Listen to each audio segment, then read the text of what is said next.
사도신경으로 우리의 신앙을 고백하심으로 금요일 새벽 예배를 하나님께 드리도록 하겠습니다. 전능하사 천지를 만드신 하나님 아버지를 내가 믿사오며 그 외아들 우리 주 예수 그리스도를 믿사오니 이는 성령으로 잉태하사 동정녀 마리아에게 나시고 본디오 빌라도에게 고난을 받으사 십자가에 못 박혀 죽으시고 장사한 지 사흘 만에 죽은 자 가운데서 다시 살아나시며 하늘에 오르사 전능하신 하나님 우편에 앉아 계시다가 저리로서 산 자와 죽은 자를 심판하러 오시리라. 성령을 믿사오며 거룩한 공회와 성도가 서로 교통하는 것과 죄를 사하여 주시는 것과 몸이 다시 사는 것과 영원히 사는 것을 믿사옵나이다. 아멘. 찬송가 440장 어디든지 예수 나를 이끌면 함께 찬송하도록 하겠습니다. 찬송가 440장입니다. 함께 찬송하도록 하겠습니다. 어디든지 예수 나를 이끌면 어디든지 예수 함께 가려네. 예수 함께 아니 가면 나겁고 예수님과 동행하면 겁없네. 어디를 가든지 겁낼 것 없네. 어디든지 예수 함께 가려네. 세상 친구 나를 떠나도 주와 동행하면 외로움 없겠네. 가는 길이 위태하고 험해도 예수 함께 가려네. 어디를 가든지 겁낼 것 없네. 어디든지 예수 함께 가려네.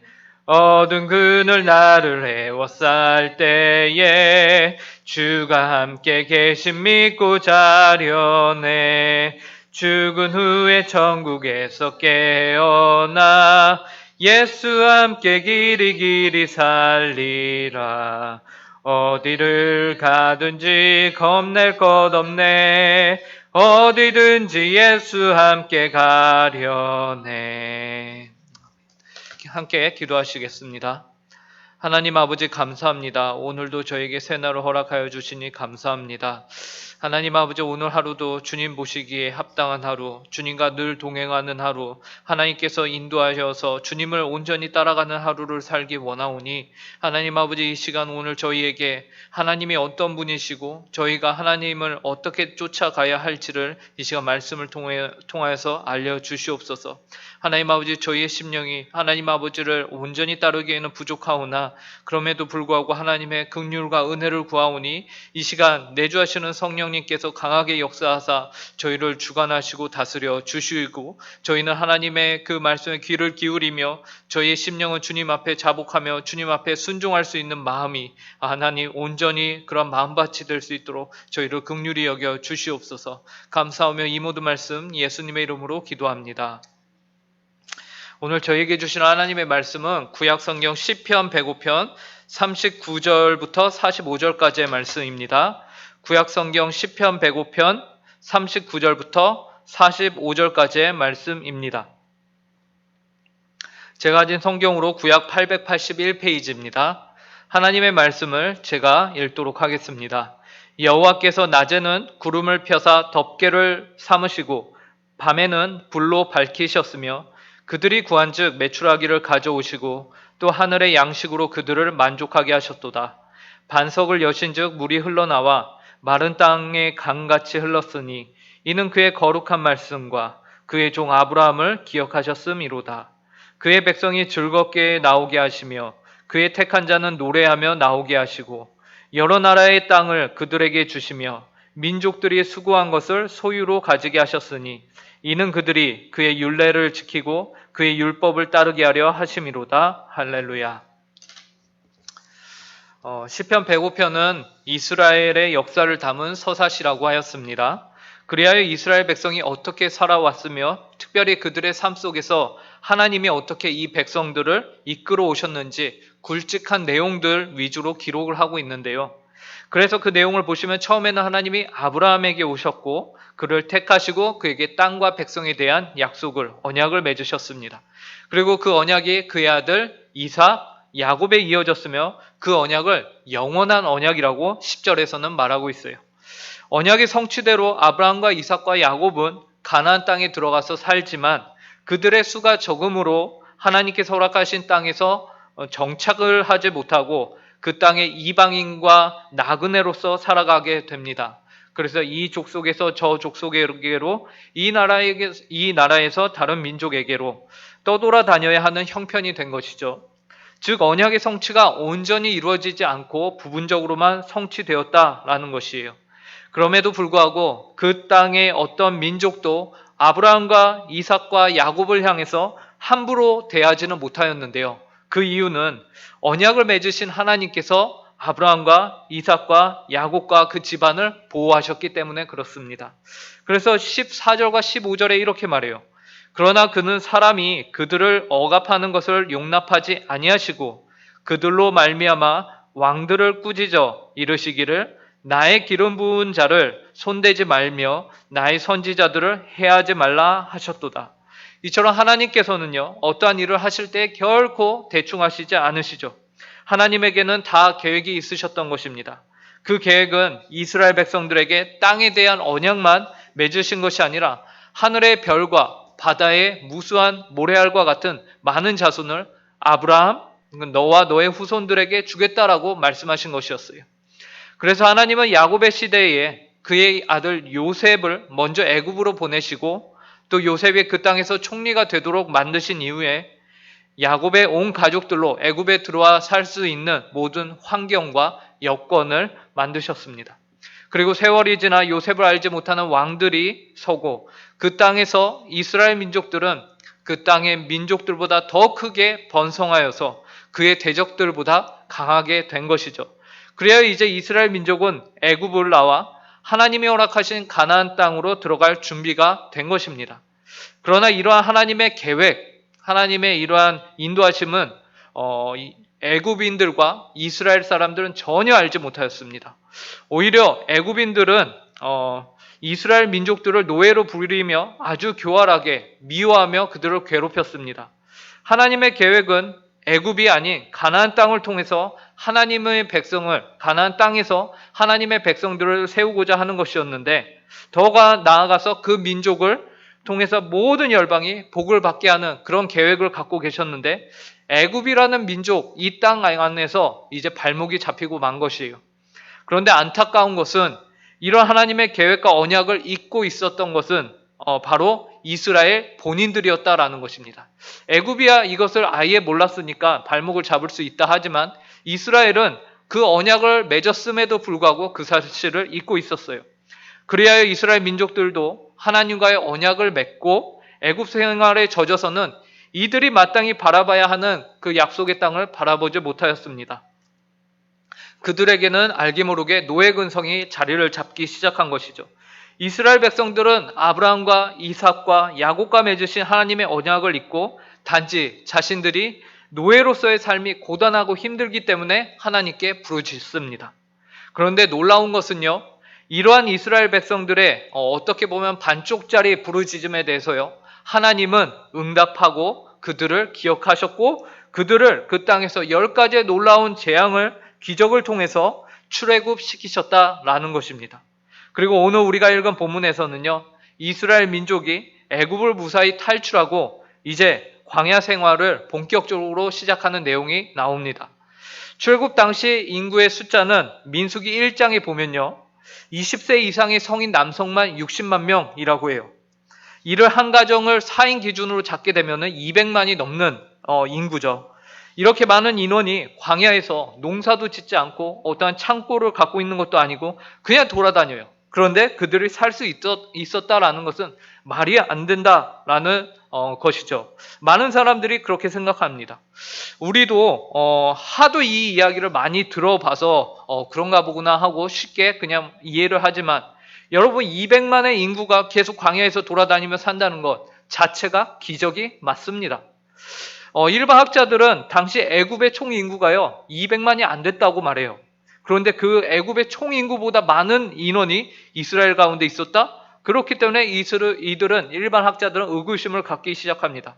하지만 성경이 하나님의 말씀으로서 오류가 없으며 거짓이 없다는 분명한 믿음을 가지고서 우리가 성경을 바라보게 될 때에 오히려 성경은 모든 것이 다 명확하게 들어맞는 것을 우리가 보게 됩니다. 그래서 시편 105편 24절에서도 그렇고 여호와께서 자기의 백성을 크게 번성하게 하사 그의 대적들보다 강하게 하셨으며 라고 말씀하고 있죠. 이것은 결코 허구가 아님을 우리가 보게 되면 또한 광야에서 이들이 생활했던 것 또한 200만이 넘는 인구가 광야에서 아무런 농사나 뭐 어떠한 것들이 없이 지낼 수 있었던 것도 하나님의 특별한 기적으로서 가능하다라는 결론에 이르게 되는 것이죠. 그래서 광야에서의 생활도 하나님이 그들을 인도하셨음을 우리는 믿습니다. 그래서 하나님이 어떻게 인도하셨는가 보면은 본문 39절부터 41절에 나와 있어요. 여호와께서 낮에는 구름을 펴사 덮개를 삼으시고 밤에는 불로 밝히셨으며 그들이 구한즉 메추라기를 가져오시고 또 하늘의 양식으로 그들을 만족하게 하셨도다. 반석을 여신즉 물이 흘러나와 마른 땅에 강같이 흘렀으니. 말씀해 보시면요, 하나님께서는 낮에는 너무 뜨겁고 밤에는 너무 추운 이 광야의 온도를 낮에는 구름을 펴사 이들을 보호하셨고 밤에는 불로써 이스라엘 백성들 춥지 않게 인도하셨습니다. 그리고 양식의 경우 매일 만나를 주셨으며 또한 그들이 하나님께 원망하여서 고기를 달라고 할 때도 메추라기를 온 이스라엘 민족들이 먹고도 남을 만큼 충분한 양을 허락하셨어요. 그리고 그들이 물이 없다고 원망을 하는 그때에도 하나님께서는 반석에서 물을 내셔서 그들로 하여금 물을 마실 수 있게 하셨죠. 이처럼 하나님께서는 이스라엘 백성들의 필요를 정말 하나하나 세밀하게 다 돌보시며 인도하셨는데 그 이유가 무엇 때문일까요? 왜 하나님께서는 굳이 이스라엘 백성들을 일일이 챙기셨던 것일까요? 그 이유가 44절에 등장합니다.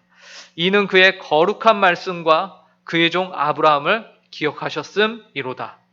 즉 하나님께서는요, 아브라함에게 하셨던 그분의 말씀, 아브라함과 언약을 하나님께서는 기억하셨기 때문입니다. 하나님께서는 이스라엘 민족들을 광야에서 인도하신 이유가 바로 아브라함 때문이며 그와 맺었던 언약 때문이에요. 그리고 결국에는 그들을 가나안 땅까지 인도하신 것이죠. 비록 이스라엘 백성들은 광야에서도 우리가 애굽에서의 삶이 더 좋다, 더 낫다라고 말도 안 되는 억지를 부릴지라도 좀 과격한 표현이지만 이들을 멱살을 잡고 가나안 땅으로 인도하셨다라는 것이죠. 그 이유가 바로 아브라함을 기억하고 그와 맺었던 언약을 기억하셨기 때문이에요.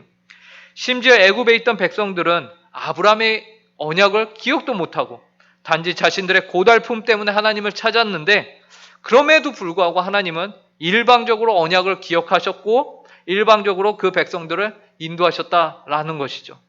그래야 그 백성들로 즐겁고 기쁘게 하십니다. 43절이에요. 그의 백성이 즐겁게 나오게 하시며 그의 택한 자는 노래하며 나오게 하시고. 여기서 하나님의 정말 위대함과 선하심이 등장을 하는데요. 그것은 무엇이냐면 좀 전에 제가 좀 과격한 표현으로 하나님께서 이스라엘 백성들의 멱살을 잡고 끌고 오셨다라고 했는데 사실 하나님은요, 억지로 이스라엘 백성들을 끌고 오시지 않으시고요. 그들로 하여금 자발적으로 스스로 기뻐할 수 있게 하셨고 또한 그들의 마음에서 자원하는 심령으로 하나님을 찬양하며 나올 수 있게 하셨다라는 것이에요. 그래서 43절에서 그의 백성이 즐겁게 나오게 하시며 그의 택한 자는 노래하며 나오게 하시고 라고 기록하고 있는 것이죠. 바로 이것이 하나님의 위대하심입니다. 우리 안에 거룩한 소망, 거룩한 기쁨을 허락하시고 그래서 자원하는 심령으로 우리가 하나님과 동행하며 하나님을 따를 수 있게 하신다라는 것이죠. 그리고 하나님께서는 결국에 그분이 하신 언약을 지키시는데요. 이스라엘 백성들을 광야를 지나 약속의 땅을 그들에게 유업으로 주셨어요. 44절에서 이렇게 말합니다. 여러 나라의 땅을 그들에게 주시며 민족들이 수고한 것을 소유로 가지게 하셨으니 이제 하나님의 언약이 성취가 된 것이죠.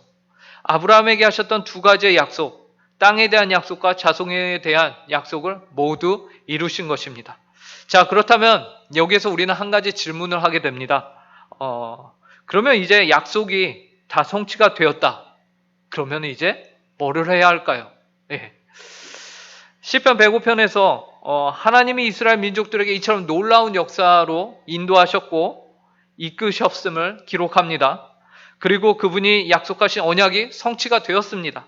그런데 이렇게 다 성취가 되었으면 이제 이스라엘 백성들은 뭐를 해야 합니까? 우리는 왜 존재하지? 라는 질문이 남게 됩니다.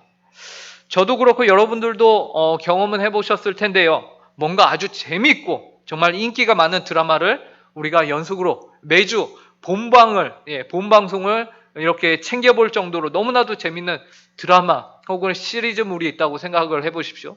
그리고 결국에는 그 드라마나 시리즈물이 마지막 편을 끝으로 종영이 되었어요. 그러면 우리 가운데 드는 질문이 항상 있죠. 저는 들었는데 이제 뭔 재미로 사나? 라는 생각이 우리 가운데 드는 겁니다. 이제 무슨 드라마 보지? 이제 이 시간에 뭐 하지? 라는 생각이 우리 가운데 든다는 거죠. 이처럼 이스라엘 민족들에게 주어진 언약의 성취가 완성이 되었다. 그 힘든 과정을 모두 다 지나왔다. 그래서 모든 것이 되었다. 그렇다면 이제 이스라엘 민족들은 무엇을 위해 살아야 하는 것일까요?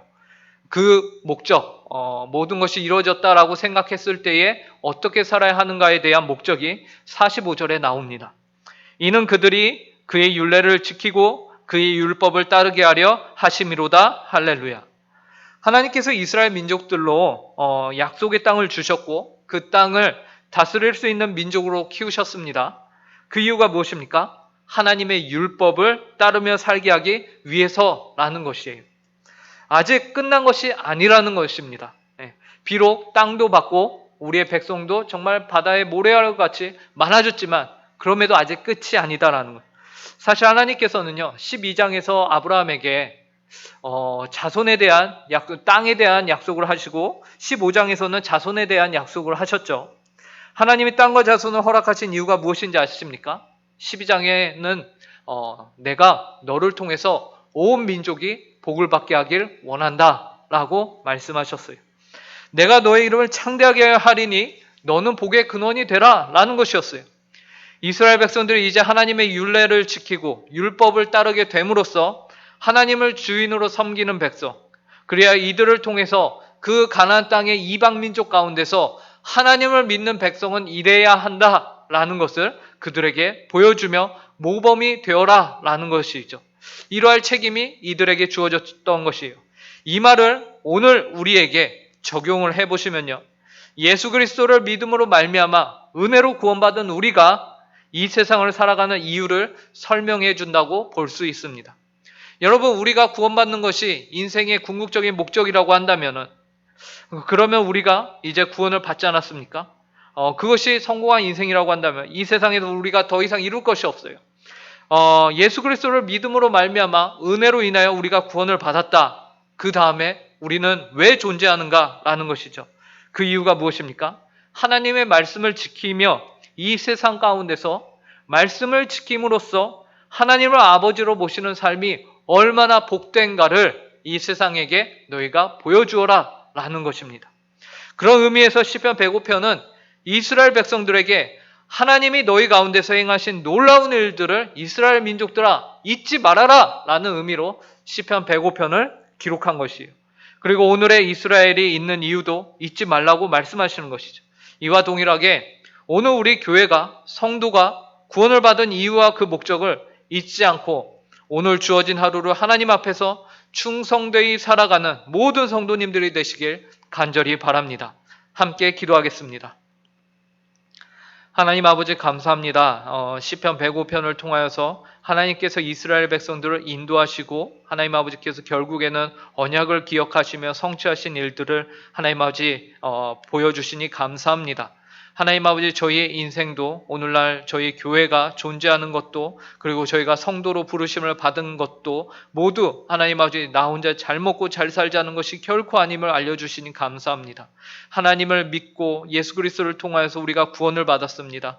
구원된 백성이 하나님 아버지 이 안에 저희 안에 거룩한 부담감과 소망함과 자원하는 심령을 허락하사 저희가 하나님의 말씀을 더욱더 즐거워하며 하나님께 순종하며 하나님 아버지를 알지 못하는 이 세상 가운데 하나님을 모시는 삶이 얼마나 복된가를 우리가 밝히 알리는 소금과 빛의 역할을 할 수 있도록 인도하여 주시옵소서. 오늘 하루도 주님 보시기에 합당한 하루를 살길 간절히 구하며 이 모든 말씀 예수님의 이름으로 기도합니다. 아멘. 하늘에 계신 우리 아버지여, 이름이 거룩히 여김을 받으시오며 나라에 임하옵시며 뜻이 하늘에서 이루어진 것 같이 땅에서도 이루어지이다. 오늘날 우리에게 일용할 양식을 주옵시고 우리가 우리에게 죄 지은 자를 사하여 준 것 같이 우리 죄를 사하여 주옵시고 우리를 시험에 들게 하지 마옵시고 다만 악에서 구하옵소서. 대개 나라와 권세와 영광이 아버지께 영원히 있사옵나이다. 아멘.